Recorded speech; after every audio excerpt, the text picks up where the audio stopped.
Hey everyone, I've noticed that many of you are enjoying the videos, but most of you haven't subscribed yet.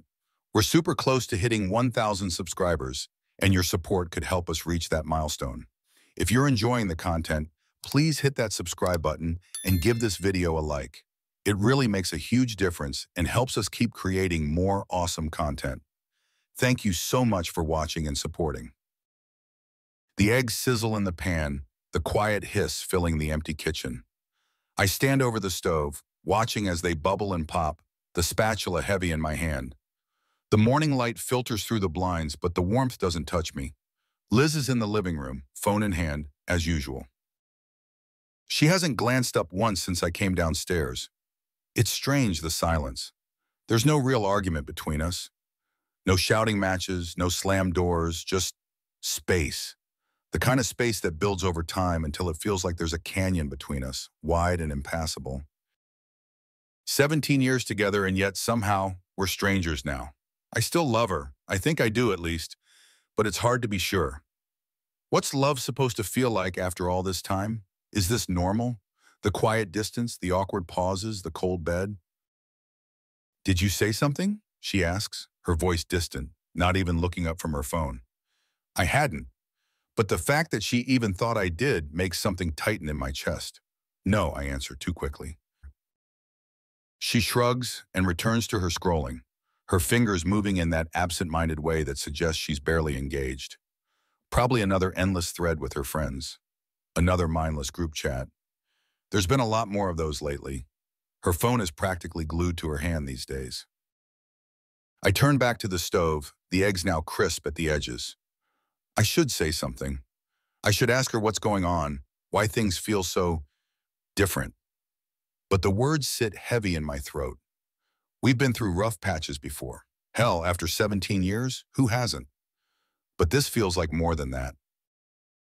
It's like something's shifted beneath the surface, just enough for me to feel it, but not enough for me to know for sure. I'm not paranoid. At least, I don't think I am.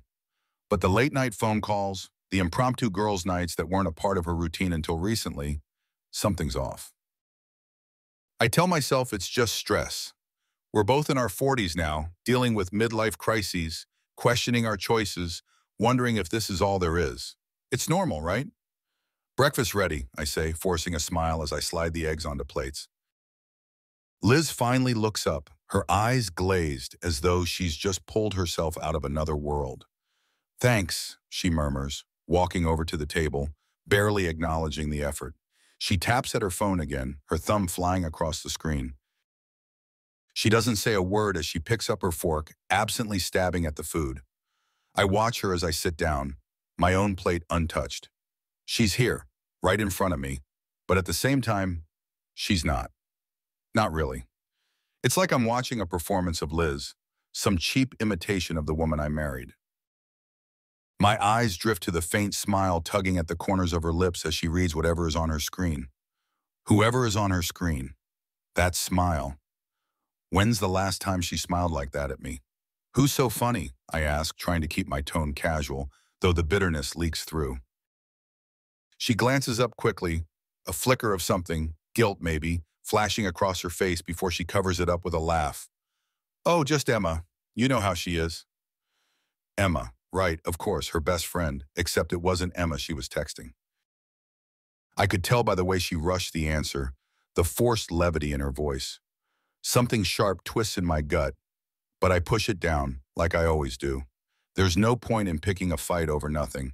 I'm probably overthinking it. We eat in silence, the kind that has become our new normal. Liz finishes quickly, excuses herself with a kiss on my cheek, a mechanical gesture, routine at this point, and disappears back upstairs. I sit there staring at my plate, the food growing cold in front of me. My phone buzzes on the table, a work email reminding me of a meeting I'm already dreading. I swipe it away, but something makes me hesitate. My finger hovers over the phone's notification bar, the urge to check something else building. I could go through her phone. I've done it before, years ago, when we hit another rough patch. I didn't find anything then. I doubt I would now. It's just my insecurity talking. But there's that feeling again, like a knot tightening in my chest. I've ignored it for weeks now, months even. I told myself I was being ridiculous, imagining things.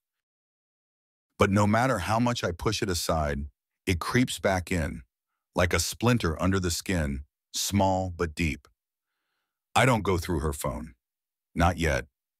Instead, I push away from the table, grab my keys, and head out for a drive. The drive doesn't help. It never does. I loop through town, the same familiar streets we've lived on for years, but they feel foreign to me now. The houses, the trees, the people walking their dogs, they all blend together, and I feel like I'm watching it all through glass. Removed. Disconnected. I pull into the parking lot of a local cafe, not even sure why I'm there. Habit, maybe, or just the need to be anywhere but home. The smell of coffee hits me as I walk inside, and for a moment, the normalcy of it soothes me. I sit by the window, sipping a bitter black coffee, watching people pass by, lost in their own lives. My phone buzzes again. I almost don't check it, expecting more work nonsense, but when I glance at the screen, it's a text from Liz. A picture of her in front of a store with Emma, both of them smiling, laughing. Girls' night is all the message says. I should feel relief knowing she's with Emma, like she said, but instead that knot in my chest tightens again. I can't help but notice how Liz's smile is wide, her eyes lit up in a way I haven't seen in a long time. Not when she's with me. I put my phone down, staring out the window again, watching the rain start to fall in thin sheets against the pavement. My mind drifts back to the late-night calls, the sudden outings, the shift in her, the way her phone never leaves her hand anymore. I've been here before. Not this exact moment, but this feeling. I know what it's like to be on the edge of something breaking, to feel the crack but not be able to see it yet. That night, I can't sleep. Liz is next to me, her back turned, scrolling on her phone even in bed. I hear her laugh softly at something on the screen, and it twists the knife deeper. What's so funny, I ask, trying to keep my voice steady, casual. She pauses, almost too long before answering. Just something Emma sent me. Right, I say, but I don't believe her. I don't know why, but I don't. I roll over, staring at the ceiling, counting the cracks in the paint, trying to quiet the noise in my head. But the longer I lie there, the louder it gets. The doubts, the suspicions, they're not going away this time. I can't push them down anymore. I'm up before Liz the next morning. She's still asleep, her phone on the nightstand, face down. For a moment, I just stand there, staring at it, the familiar tightness gripping my chest.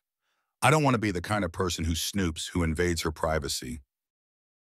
But at this point, what's worse, snooping or living in this constant state of doubt? I reach for the phone, my hand hovering over it. I've done this before. Years ago, I told myself it was a one-time thing, that I'd never need to do it again. But here I am. Just as I'm about to pick it up, she stirs, turning over in her sleep. I pull back, my heart racing, guilt already flooding me. I can't do this. Not like this.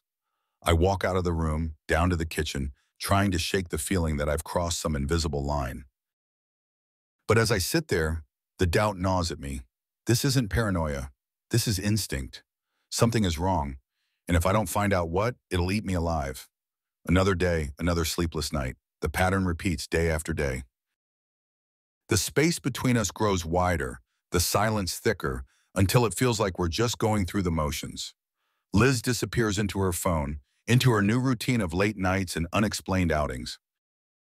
And I'm left in the wake of it, trying to hold on to something that's already slipping through my fingers. I should talk to her. I should ask her outright.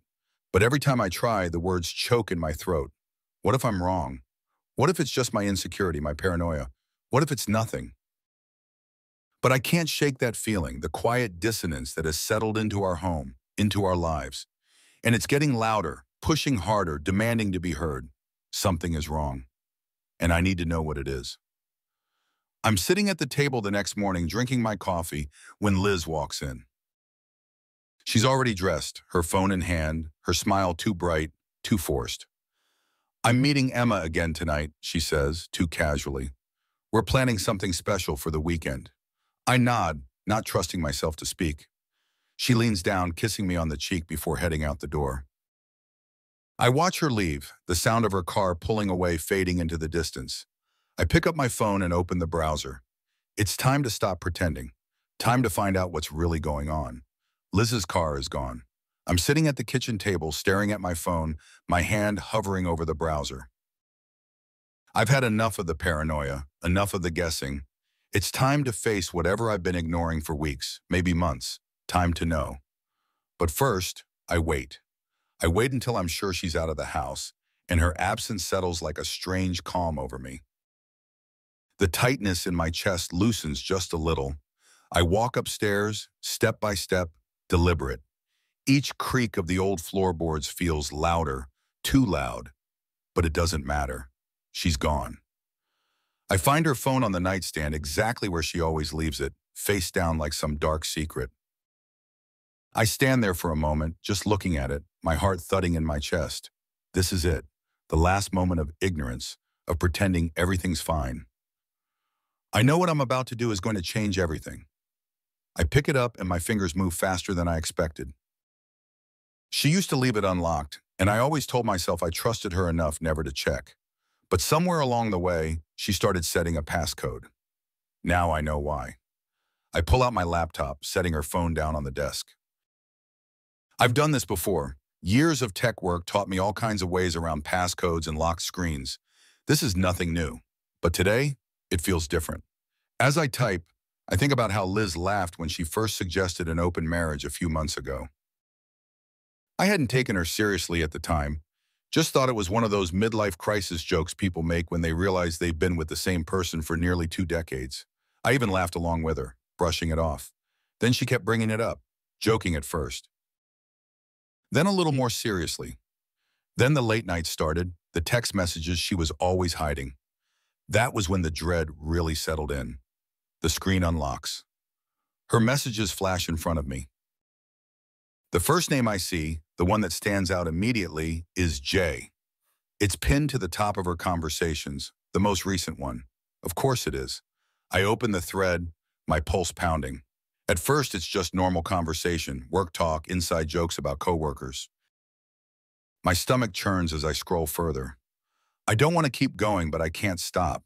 It's like watching a car crash, knowing the impact is coming, but powerless to look away. And then I see it. Can't wait to see you tonight. Meet me at the usual place? The messages from last night. Her so-called girls' night. A part of me shatters right there, but I don't let myself feel it. Not yet. I scroll up further. Pictures now. I feel sick. Explicit, suggestive photos exchanged like currency. My eyes skim over the words, the emojis, the inside jokes I don't understand, but I don't need to. I know what they mean. My stomach lurches, but I force myself to keep reading. Each message is like a hammer to the chest, but I don't stop. I need to see it all, to take it all in so there's no doubt left. Last night was amazing, one of the messages reads. Can't believe you got away for so long. I grip the edges of the desk, my knuckles going white. The world feels like it's tipping, like the ground is slipping out from under me. She's been seeing him for months, maybe longer. I was blind to it. Worse, I let myself be blind to it.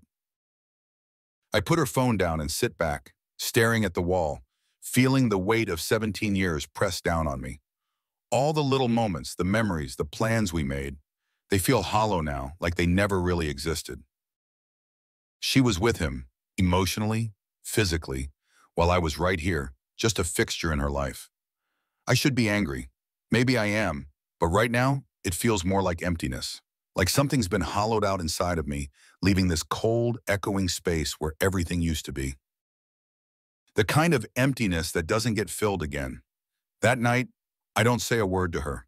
She comes home late, her makeup a little too perfect, her hair freshly styled like she's just stepped out of a salon. The smell of perfume lingers as she brushes past me in the hallway. My fists clench as I catch that scent, but I don't say anything. I watch her as she breezes into the kitchen, acting like nothing's wrong, like she didn't just spend the entire evening with another man. Hey, she says, flashing me that quick smile she's mastered, the one that used to make me feel like I was the only person in the room. How was your day? Fine, I lie. It's a short conversation like all of them have been lately. She pours herself a glass of wine, her phone still glued to her hand. I wonder if she's texting him right now, making plans for tomorrow, laughing at some joke they share that I'll never understand. I don't ask. Instead, I stand in the doorway, watching her, waiting. I'm waiting for her to say something to give me a clue, but she doesn't. She's good at this. Too good. She plays her part well, the loving wife, the responsible partner. But it's a script, and I see through it now. I go to bed before her. She stays downstairs, probably waiting for me to fall asleep so she can message him. The house feels too quiet, too still, like it's holding its breath, waiting for something to break. And I know that when it does, there will be no going back. The next day, I watch her more closely.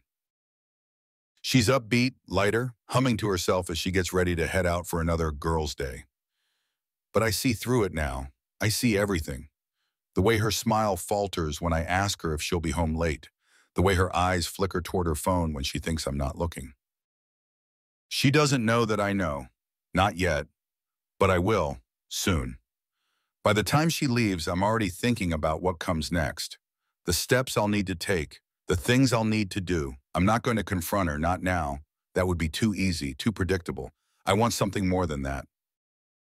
I want her to feel what I'm feeling, this growing, suffocating sense of betrayal, this anger that bubbles just beneath the surface but never quite reaches boiling. I want her to see me standing there, smiling, while the ground shifts beneath her feet, just like she's done to me. That night, the opportunity presents itself. Liz is in the shower, her phone charging on the dresser. I hear the water running upstairs, and I know I have time. I open her phone again, scrolling through the messages with Jay, looking for something, anything that can give me more. I need to know exactly how deep this goes. And then I see it. They're planning to meet this weekend, another one of her girls' nights. Only this time, she's meeting him at a hotel. The message is explicit, full of promises and plans that make my blood run cold. I can picture it now. The two of them laughing behind my back, thinking they fooled me, thinking I'll never know. But I do know. I put the phone back where I found it, sitting down on the edge of the bed, my mind racing. This is it. This is the moment everything changes. The rage I'd been holding back for so long finally starts to rise, like a wave building and cresting, ready to crash. But I keep it in check. There's no point in letting it out now. Not yet. I lie in bed, pretending to sleep when Liz finally joins me. She slips under the covers, her back to me, as usual. The distance between us feels like an ocean, and I wonder how I didn't see it before, how I didn't notice how far apart we drifted. Maybe I didn't want to see it, but now I can't unsee it. I know too much. The next day when Liz is out, I start planning. Not some impulsive confrontation or argument, but something better, something she won't see coming. I've spent too many sleepless nights turning it over in my head, wondering how I'd react when I finally had proof, and now that I do, I know what needs to be done. I won't just expose her affair. That would be too easy for her, too clean. No, I want her to feel what I'm feeling. I want her to experience the same kind of betrayal she's inflicted on me, but I'll need help to do it. I scroll through my contacts until I find Emma's number. Liz's best friend. The same friend she's used as a cover for her lies, the same person who's been in our home countless times, laughing, drinking, playing the role of loyal friend. Emma picks up on the second ring. We make small talk at first, catching up like old friends, but then I drop the first hint about trouble in the marriage. I tell her how Liz and I have been struggling, how I'm worried about the distance between us. Emma, ever the good friend, listens sympathetically. I can hear the concern in her voice, and I know I've hooked her. This is just the beginning. Liz thought she had me fooled, thought I'd never see through her lies. But she underestimated me. This weekend, she'll go to her hotel. She'll meet Jay, she'll play her part like always, and she'll think she's won. But I've already started playing my own game, and I'm going to make sure she loses. The first time I text Emma, it feels wrong. Liz's best friend, the one who stood beside her for years, through pregnancies, job promotions, anniversaries, and all the insignificant, important little things that make a friendship last decades. But now I'm using her. I don't even hesitate. I send the message, Hey, I was hoping we could grab a coffee sometime. I could use someone to talk to. Things between Liz and me, they're not great. My thumb hovers over the screen for a second before I hit send. It's the first step in my plan, a plan Liz will never see coming. She wants an open marriage? She'll get one. Only I'll be the one calling the shots this time. Emma responds quickly, almost too quickly. Of course, I've been worried about you two.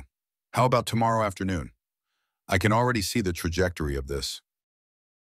Emma, with her soft eyes and sympathetic voice, is practically drawn to problems she can fix. She's always been like that, a fixer. And I'll let her fix me. At least, that's what she'll think.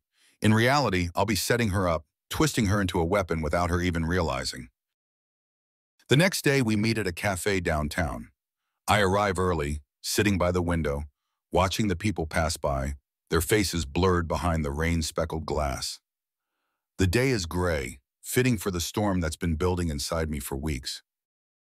I sip my coffee, thinking about Liz and the lie she's living.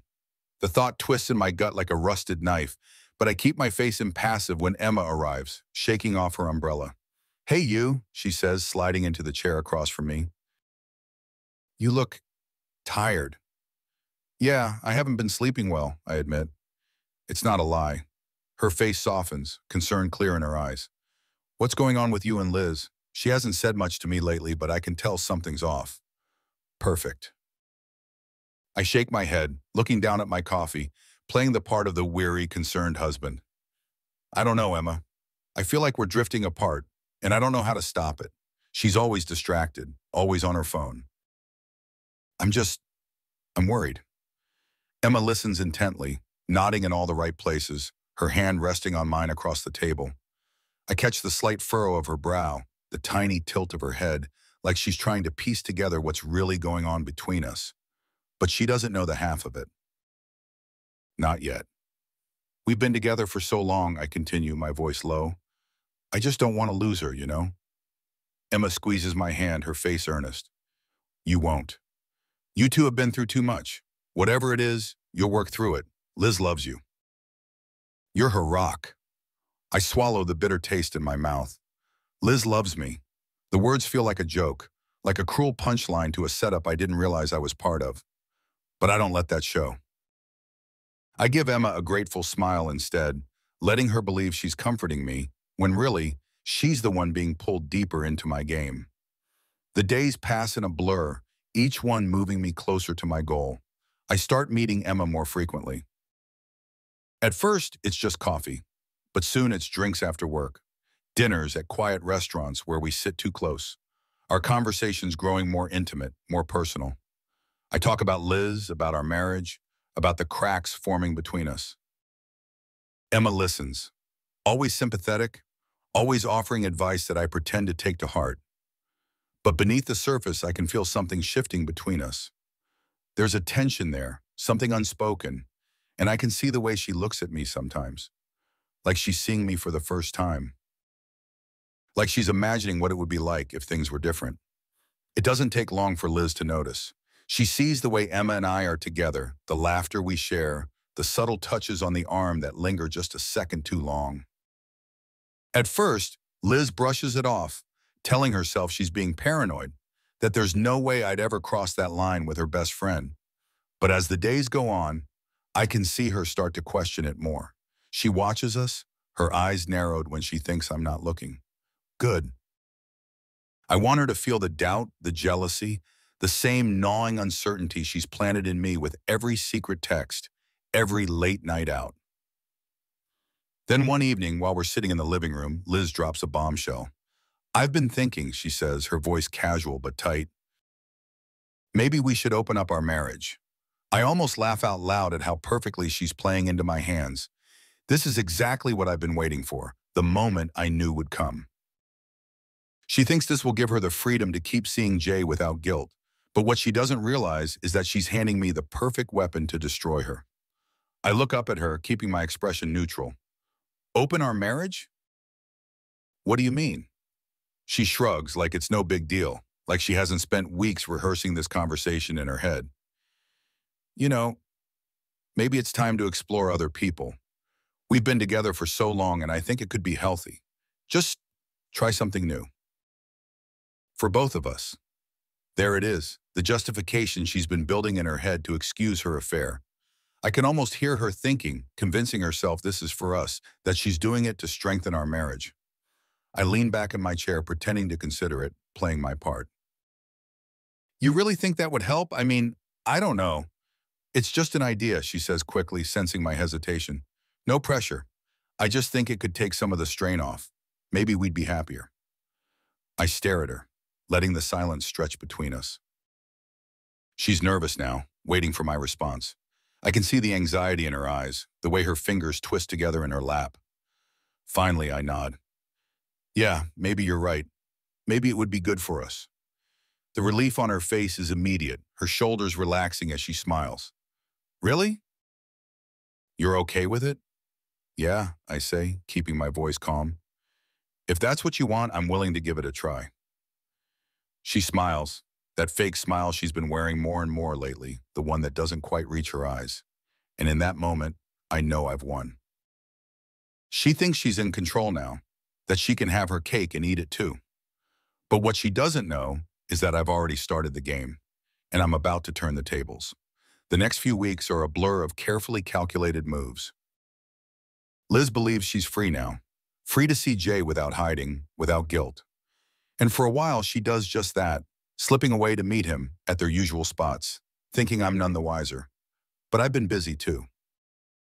Emma and I continue to grow closer, and it doesn't take long before things between us cross the line from emotional support to something more.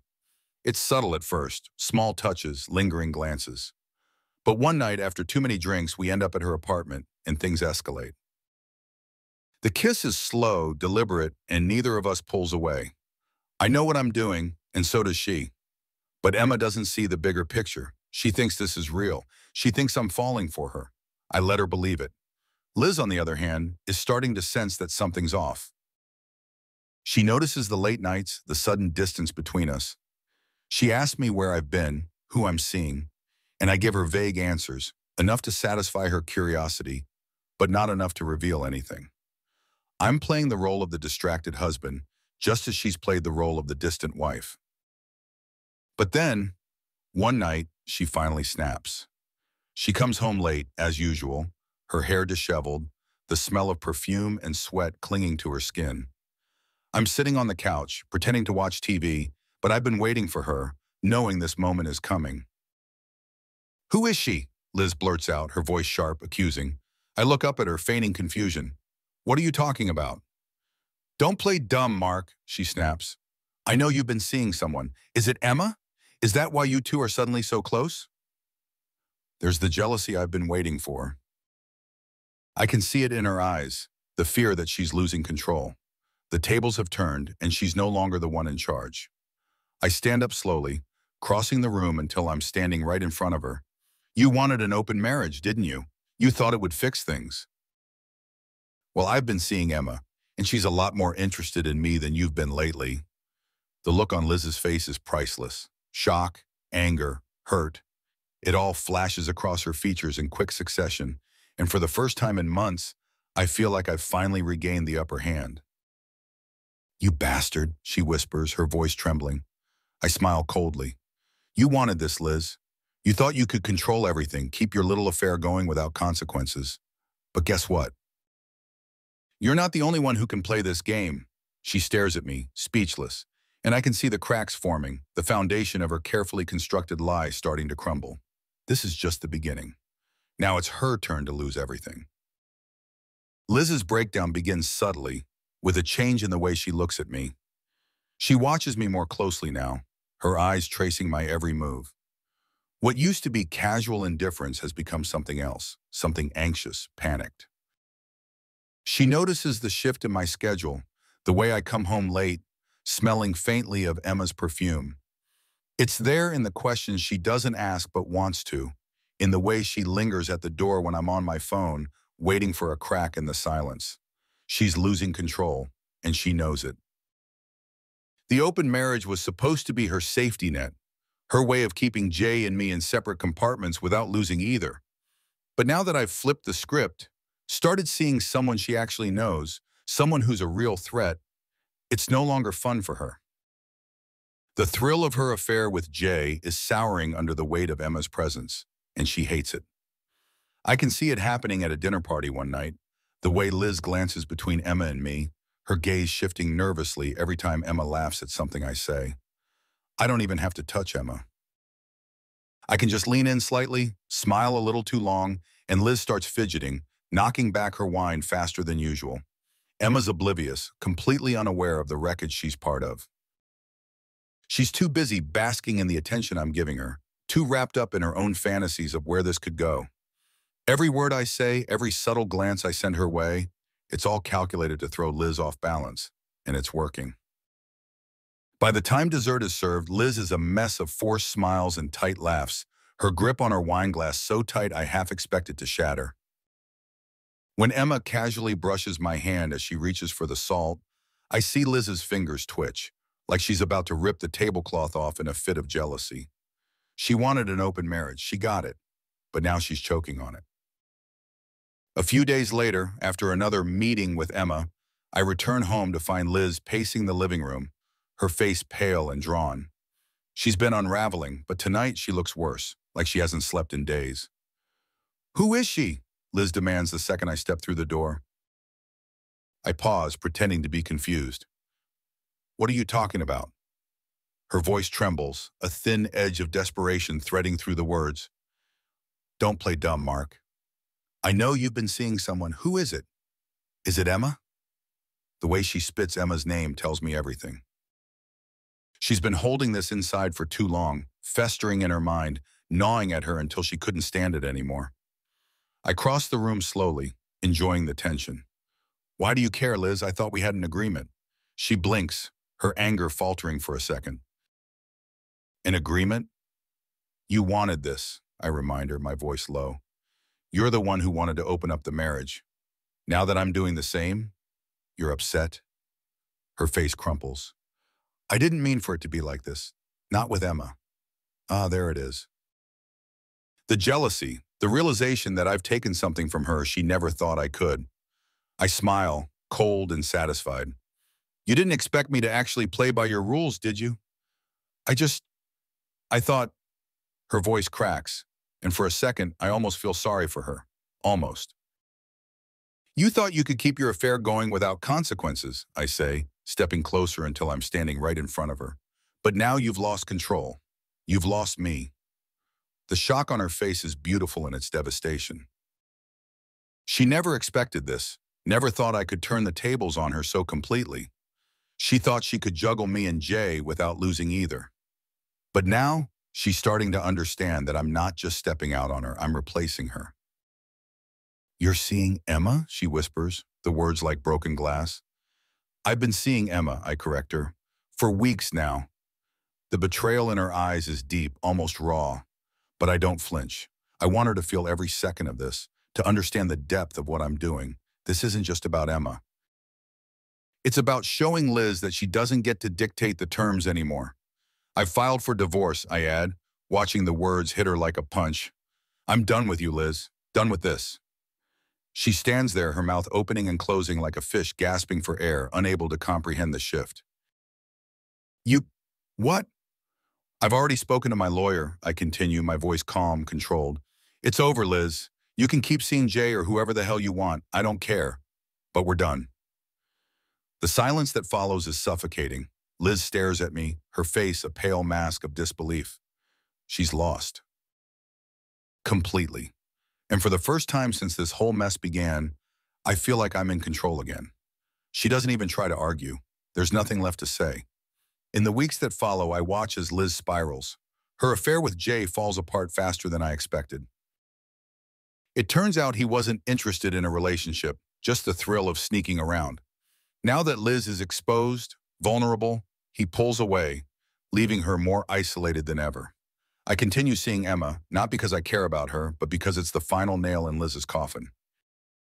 I show up with Emma at social events, casual dinners where Liz has no choice but to watch us together, laughing, touching.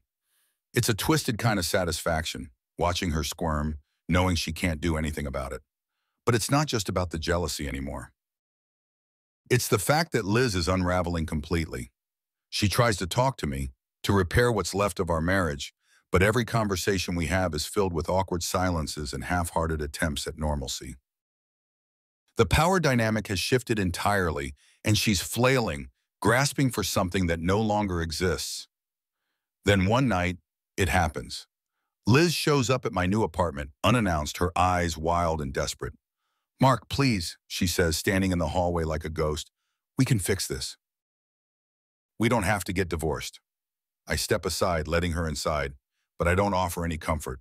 I just watch as she collapses onto the couch, her face pale, her hands trembling. "We can't fix this, Liz," I tell her flatly. There's nothing left to fix. Tears well up in her eyes, and for a moment, I see the woman I married, vulnerable, scared. But it's too late for that now. The damage is done. "Please," she whispers, her voice broken. "I made a mistake. I should have never suggested the open marriage. I was stupid. I didn't mean for it to go this far." I sit down across from her, my gaze cold and unyielding. But it did, and now we're here. She wipes at her eyes, her breath coming in shallow gasps. "I'm begging you, Mark, don't do this. We can go back to how things were. I'll stop seeing Jay. I'll do whatever it takes." Her desperation is palpable, but it doesn't move me. Instead, it solidifies the decision I've already made. "I'm not interested in going back," I say quietly. "This is what you wanted, Liz. And now, you have to live with it." She stares at me for a long time, the reality finally sinking in. And then, without another word, she gets up and walks out of the apartment, her shoulders slumped in defeat. I watch her go, the door closing softly behind her. The sound of her leaving should feel like a victory, but as I sit there in the quiet, staring at the empty space where she was, I realize that the victory is hollow. I've won, but the cost has been far greater than I expected. The marriage is over, Liz is broken, and I'm free. But in destroying her, I've destroyed something inside myself too. The cold, calculating person I became in this process, it's not someone I recognize anymore.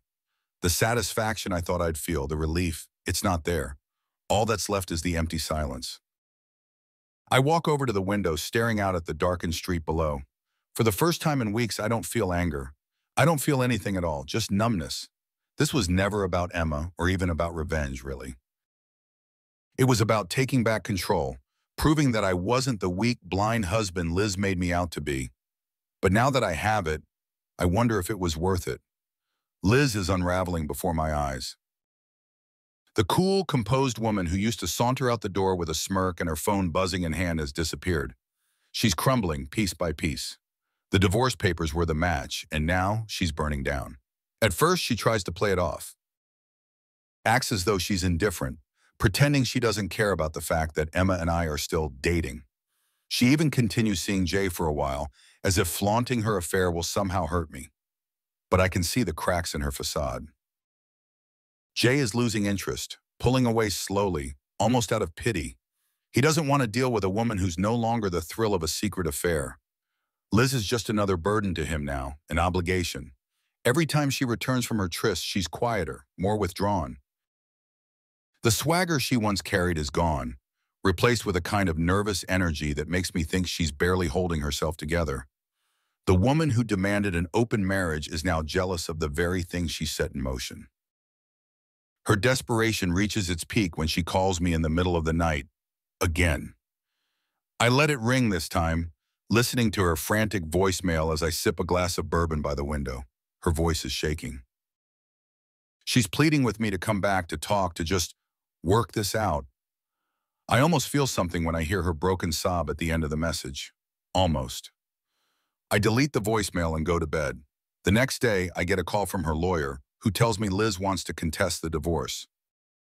She's going to fight it, wants to negotiate, delay, drag this out. Of course she does.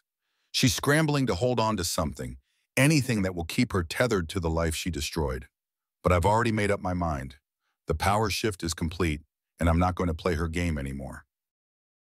I've waited too long for this moment to feel the scales tip in my favor. She can throw her tantrums, send her lawyer after me, but it's too late.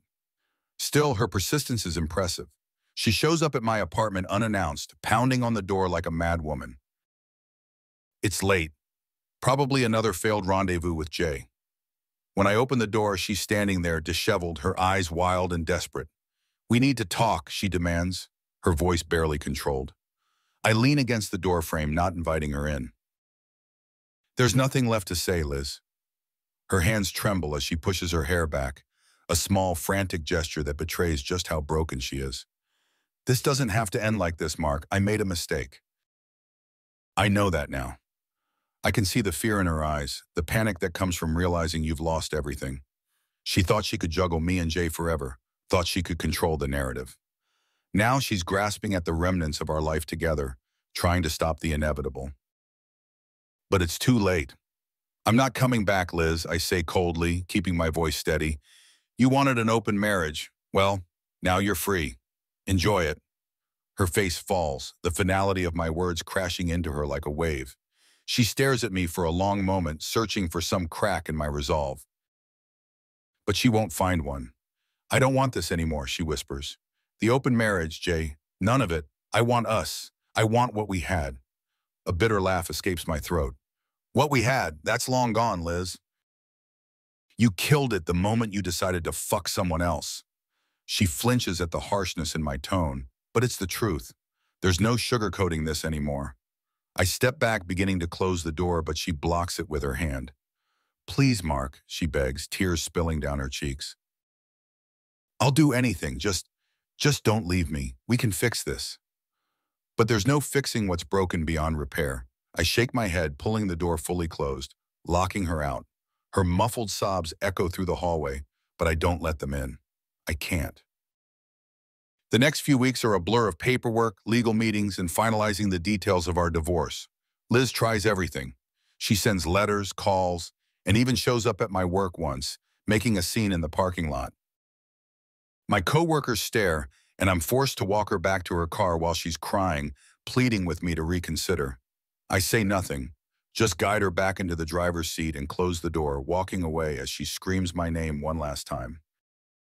Each time she reaches out, it's like watching someone slowly drown, arms flailing, fingers barely breaking the surface before being pulled under again.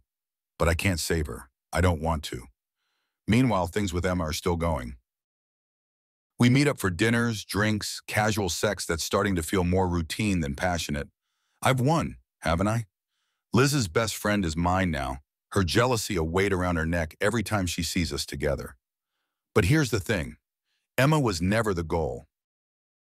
She was always just a means to an end, a weapon to use against Liz, to strip her of everything she valued. And now that I've done that, the thrill is gone. There's no spark when I'm with Emma, no connection that makes me want to continue this. I see it in her eyes too, the realization that this was never real, that I used her just as much as I used Liz. Maybe she knew all along, maybe she didn't care. But now, it's done. One night, after we sleep together, I get dressed in silence, barely looking at her as I pull my shirt over my head. "You're leaving?" Emma asks, her voice soft, hesitant. "Yeah," I mutter, grabbing my keys. "I've got an early morning." She watches me, waiting for something more, a sign that this isn't the end. But it is. We both know it. "You don't have to go," she says, her tone pleading. I turn to face her, the truth hanging between us like a noose. "Emma, whatever this was, it's over." She blinks, confusion and hurt flickering across her face. What do you mean?" "I mean, I'm done." My voice is flat, emotionless. "This was never about you. You know that, right?" Her mouth opens slightly, but no words come out. She knew, deep down. I can see it in the way she looks away, refusing to meet my gaze. I leave without another word. As the divorce proceedings drag on, Liz becomes a shadow of the woman she used to be. Her friends have abandoned her, including Emma, who cut ties the moment our relationship ended. The affair with Jay fizzled out months ago, and now Liz is completely alone, grasping at whatever's left of her shattered life. She doesn't even show up for the final court hearing. Her lawyer hands over the signed papers, her absence a silent surrender. I should feel victorious, shouldn't I? I've taken back control, destroyed everything Liz held dear, and now I'm free. But as I stand outside the courthouse, the final decree of divorce in my hands, I don't feel the satisfaction I expected. There's no relief, no rush of triumph, just an overwhelming emptiness that settles in my chest like a stone. I walk to my car, the weight of everything I've done pressing down on me. I've won. I've taken my revenge. But at what cost? The weeks pass in a blur, and I try to move on, to rebuild some semblance of a life without Liz. But everywhere I go, I feel her absence like a phantom limb, the ghost of our marriage lingering in the corners of my mind. I visit old friends, reconnect with people I drifted away from during the marriage, but the conversations feel hollow, the laughter forced. I go on a few dates, meaningless encounters that leave me feeling more empty than before. At night, I lie in bed, staring at the ceiling, thinking about Liz. I replay the moments we shared before everything went to hell, the nights we spent curled up on the couch, the way she used to smile when she thought I wasn't looking, the sound of her laughter filling the house. Those memories are poisoned now, tainted by her betrayal. But they're still there, haunting me. One night, I get another voicemail from her. She's not crying this time, not pleading. Her voice is calm, resigned. She simply says, "I hope you're happy, Mark." Happy? I don't even know what that means anymore. The next morning, I delete the message without listening to the rest. The finality of the divorce settles in over the following months, and the truth becomes harder to avoid. In destroying Liz, I destroyed a part of myself too. The man I used to be, the one who loved her, who trusted her, is gone. And what's left is someone I don't recognize. I stare at my reflection in the bathroom mirror, the man looking back at me a stranger. My eyes are harder now, colder. The bitterness, the anger, they've left their mark, etching deep lines into my face that weren't there before. I thought revenge would give me closure, that it would fix the pain she caused me. But all it's done is leave me hollow. Liz is broken, her life in ruins. But I'm the one who's lost. And now I have to live with that, forever. The silence in my apartment is deafening. It's been weeks since the final papers were signed, and Liz's absence lingers in every room. The echo of her voice, her laughter, fake as it might have been in the end, still haunts the space. I never thought I'd miss it, but there's an emptiness now that I can't quite shake. A silence that feels heavier than her betrayal ever did. I sit on the couch staring at the wall. The bottle of bourbon is half empty on the table beside me, the glass untouched. I've stopped drinking lately. It doesn't help. Nothing does. I should feel satisfied. I've burned Liz's life to the ground, watched her unravel, felt the power shift in my favor. But now, with the dust settled, what's left? Revenge is a hollow victory when there's no one left to witness it. The divorce came and went without fanfare. Liz didn't show up to the final hearing, as expected. Her lawyer handed over the papers, her absence a silent concession. I'd won. But walking out of that courtroom, holding the decree that severed our 17-year marriage, there was no rush of triumph, no sense of closure, just a dull, empty feeling that settled into my chest and never left. I glance at my phone. There are no missed calls, no new voicemails. Liz has stopped reaching out.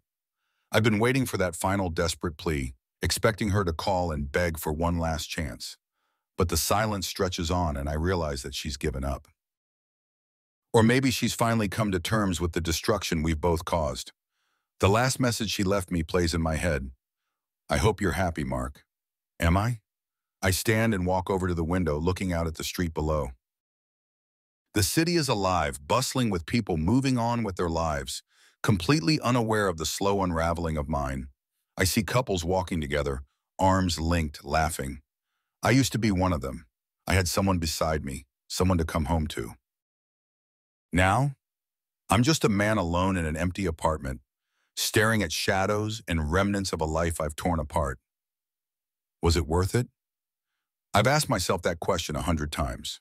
Yes, Liz deserved what she got. She betrayed me, broke something between us that could never be fixed. I didn't set out to destroy her.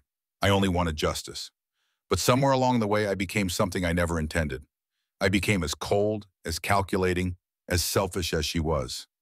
I told myself it was for control, to take back what she'd taken from me. But in the end, I lost more than I ever imagined. I look at my reflection in the window, the ghost of a man staring back. I barely recognize myself. The bitterness in my eyes, the hardness in my jaw, it's not who I used to be. I've become a stranger, someone I don't know how to live with, someone I'm not sure I want to be anymore. I think back to when this all started.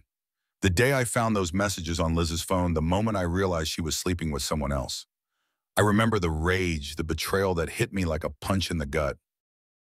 It was like my entire world crumbled in an instant, and all I could think about was how to make her feel the same pain, how to take back control. But what I didn't realize back then, what I couldn't see through the haze of anger, was that revenge comes with a cost. And the cost isn't just paid by the person you're punishing, it's paid by you too.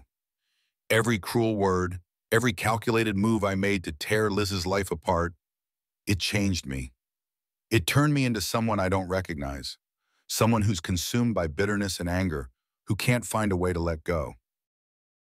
I've lost her, yes, but I've also lost myself.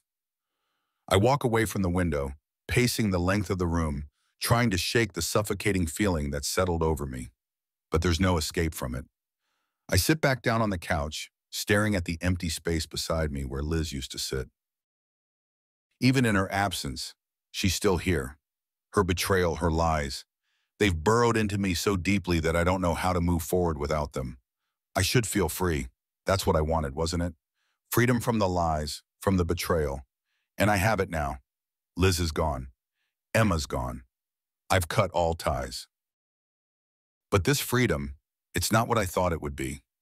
It's lonely, hollow. I pick up the bourbon and pour a glass, watching the amber liquid swirl in the glass before setting it back down, untouched. I don't want to numb the pain anymore. I need to feel it. Maybe it's all I have left that's real. I think about Emma. She was never supposed to matter. She was just a pawn, a means to an end. But when I walked away from her, from everything we'd shared, I felt nothing. No regret, no sadness. It was just another empty act in a long line of them. She wasn't Liz. No one ever would be. I reach for my phone and scroll through the contacts, my thumb hovering over Liz's name. I wonder what she's doing now, how she's coping with the wreckage of her life. Does she think about me? Does she feel the same emptiness that I do? Or has she moved on, found a way to rebuild, to start over? A part of me wants to call her, to hear her voice one more time. Not to beg for her back, I know that's impossible, but maybe just to hear the familiar sound of her breathing on the other end of the line. To remind myself that there was once love here, once something good before it all went to hell. But I don't call. I can't. What would be the point? There's nothing left to say. Nothing that would change what's been done. I delete her number from my phone. It's a small act, but it feels final, like closing a door on the last chapter of my life. The silence in the apartment stretches on, heavy and oppressive. I wonder how long I'll feel this way, how long the ghost of Liz will haunt me. Maybe forever. Maybe that's the price I have to pay for what I've done. I glance at the divorce decree on the table, the legal confirmation that my marriage is over. It's just a piece of paper, but it feels like a tombstone. The final resting place of 17 years of my life. I pick up the papers and fold them neatly, tucking them into a drawer. Out of sight, but not out of mind. They'll always be there, a reminder of the life I once had, the life I destroyed. I get up and walk to the kitchen, grabbing a glass of water. I stare out the window again, watching as the world moves on without me. People living their lives, making mistakes, finding love, losing it. I wonder if I'll ever be one of them again. If I'll ever find a way to move on from this, to let go of the bitterness and the anger that's consumed me for so long. Maybe, maybe not. For now, all I can do is sit with the consequences of my actions. Liz is gone. Emma is gone. The life I built with Liz is nothing but a memory now, a distant echo of what once was. And I'm left here, alone, with nothing but the cold, hard truth that revenge doesn't heal wounds. It just leaves new scars. I take a sip of water and set the glass down, feeling the weight of everything settle over me once again. The quiet, the emptiness, it's mine now. I asked for this. I fought for it. And now, I have to live with it. Forever.